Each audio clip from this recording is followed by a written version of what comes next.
Un entorno macroeconómico favorable es un entorno macroeconómico donde tenemos una inflación relativamente baja, como la que tenemos en República Dominicana, que está incluso por debajo del límite inferior de la meta, que es 3%. Hemos estado alcanzando o registrando variaciones de los precios por debajo de ese 3% en los últimos años. También cuando hay estabilidad del tipo de cambio, la depreciación nominal de lo que es el tipo de cambio es de alrededor del 4% en términos anuales. Cuando se tiene un entorno en el cual hay pues estabilidad, pues esto favorece la inversión y el consumo y genera una expansión de lo que es el Producto Interno Bruto y en consecuencia una reducción de la tasa de desocupación por el hecho de que se crea empleo. Todo esto es muy favorable para mejorar las condiciones de vida de la población. Hemos visto cómo a través también del gasto público se puede reducir la incidencia de pobreza por el hecho de que usted no solamente transfiere recursos a la familia en el presente, sino que lo puede hacer en el futuro haciendo inversiones actuales en el área de educación, por el hecho de que usted logra con inversiones actuales en el área de educación mejorar lo que es el nivel de ingreso intertemporal de esas familias, es decir, el nivel de ingreso a lo largo del tiempo de ese que hoy es un niño que está viviendo en un hogar pobre. ¿Qué va a suceder si se le educa hoy? Va a poder tener la oportunidad de generar ingresos mayores en el futuro, lo cual significa que invertir hoy, gastar hoy desde el punto de vista del gasto público, es decir, del Estado, pues esto es una inversión para esa familia que le genera entonces una capacidad de expandir su nivel de ingreso en el futuro, lo cual implica algo muy positivo en términos de la lucha contra la incidencia de pobreza. De hecho, lo que hemos estado viendo en los últimos años es una reducción importante de la incidencia de pobreza. Para que ustedes tengan una idea, en el año 2012, el Comité Interinstitucional que mide la pobreza, donde hay instituciones públicas, están también instituciones internacionales como el Banco Mundial dentro de ese comité, pues midió que la incidencia de pobreza era 39.7%, 39.7% la incidencia de la pobreza. ¿Qué es la incidencia de pobreza? Se toma toda la población, 10 millones de personas, y se dice, ok, ¿cuántas de esos 10 millones de personas están viviendo por debajo de una determinada línea de pobreza? Y se determinó en ese momento que 4 de cada 10 dominicanos estaba viviendo por debajo de la línea de pobreza, es decir, que son parte de lo que se conoce como P0 o incidencia de pobreza. 39.7%, que es 4 de cada 10. Ahora, en el año 2018, ¿cuál es la incidencia de pobreza? 22.8%.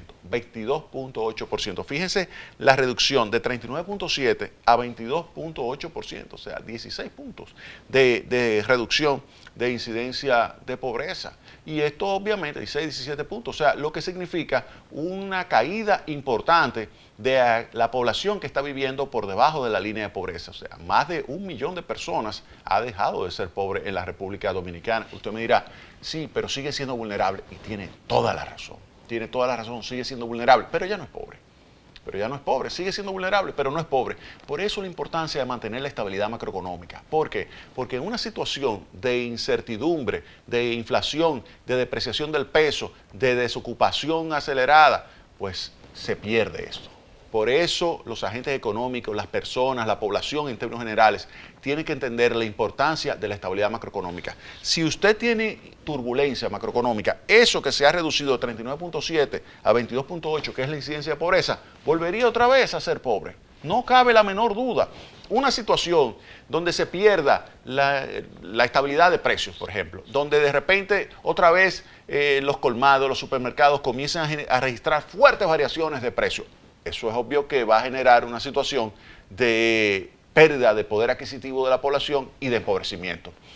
Si usted tiene un entorno donde hay una situación de caída de la actividad económica y un aumento de la desocupación, aquellos que tenían, como yo les señalé en el segmento anterior, 2 salarios en un hogar y que ya no estaban viviendo de pobreza, uno pierde el empleo, queda uno solamente trabajando y eso inmediatamente produce una situación que se puede caracterizar por pobreza de nuevo. Entonces, ese 1,5 millones de personas que ha dejado de ser pobre, por ejemplo, vuelve a ser pobre. vuelve a ser pobre. Y eso es dramático, dramático, que más de 1 millón de dominicanos que ha dejado de ser pobre vuelva otra vez a la pobreza. Por eso hay que tener mucho cuidado a la hora de definir qué tipo de política económica se va a ejecutar, qué tipo de política económica se debe ejecutar para mantener la estabilidad. Y usted ahí tiene que hacer mucho énfasis en esto. Cuando usted exija a los políticos algo, lo primero que tienen que exigir, óigame, manténgame la estabilidad macroeconómica. Manténgame la estabilidad macroeconómica, ¿por qué? Porque es a través del gasto público que se logra mejorar las condiciones de vida. No, el gasto público ayuda a segmentos muy específicos a mejorar la capacidad de generación de ingresos en el futuro, como es el caso cuando se invierte en educación. Eso es importante. Ahora, el 85% del crecimiento de la economía, es decir, el 85% del crecimiento del valor agregado, que es masa salarial y beneficio, quien lo crea es el sector privado. Es el sector privado el que crea riqueza, es el sector privado el que crea variación del nivel de ingreso de la población, es el sector privado. Entonces, lo que hay que hacer es crearle el entorno adecuado para que el sector privado siga expandiendo su inversión, su consumo, genere empleo, genere bienestar. Entonces, hay que concentrarse fundamentalmente en ese sector privado para poder mantener reducida la incidencia de la pobreza y reduciéndose todavía más la incidencia de la pobreza. La extrema pobreza pasó del año 2012 de 9.9% al año 2018 2.9%, 7 puntos porcentuales de extrema pobreza se redujo. Vuelvo y le digo a ustedes lo siguiente, eso se logró por la estabilidad macroeconómica, eso se logró por la dirección del gasto público hacia los segmentos más pobres, inversión en educación, inversión en salud, inversión en transporte, por ejemplo, la inversión en la ampliación del metro, la inversión en el teleférico, la inversión en infraestructura de viviendas populares, lo que es la nueva Barquita, lo que es la ciudad Juan Bosch, todo ese tipo de cantidad importante de proyectos, pues favorece sin lugar a dudas a los segmentos más pobres.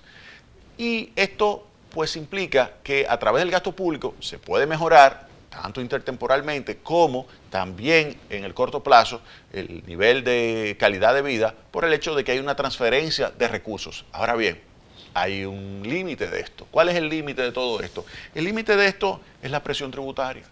La presión tributaria, y cuando uno ve las estadísticas del fondo acá, que son las mismas estadísticas del gobierno, porque el Fondo Monetario Internacional lo que hace es recapitula y lo coloca en resumen, pero para facilitar las cosas, uno puede tomar esta data del Fondo Monetario Internacional, usted lo puede encontrar en www.imf.org. Ahí usted ve que la presión tributaria básicamente es del entorno del 15%. La presión tributaria del entorno del 15%. Y obviamente que con 15% es difícil uno poder lograr pues el nivel de impacto que se quiere a través del gasto público, porque está limitado. Por eso es que no se ha logrado reducir todavía más el déficit del sector público. En ese sentido, el déficit del sector público era 6.7% en el año 2012 y de acuerdo al Fondo Monetario Internacional, el saldo del gobierno central es 2.4% en el año 2018.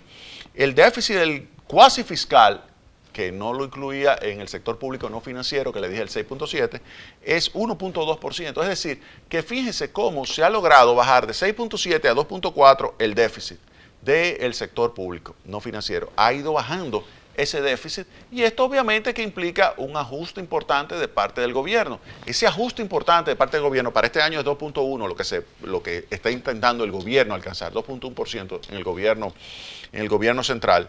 Y esto pues es un esfuerzo titánico de parte del gobierno del presidente Danilo Medina para reducir el déficit público. Ahora, si lo sigue reduciendo, el problema es que se encuentra de tope de que dice, bueno, el problema es que si yo lo logro reducir más, tengo que reducir el gasto público que va a educación, salud, viviendas populares, infraestructura, o también tengo que reducir la inversión pública.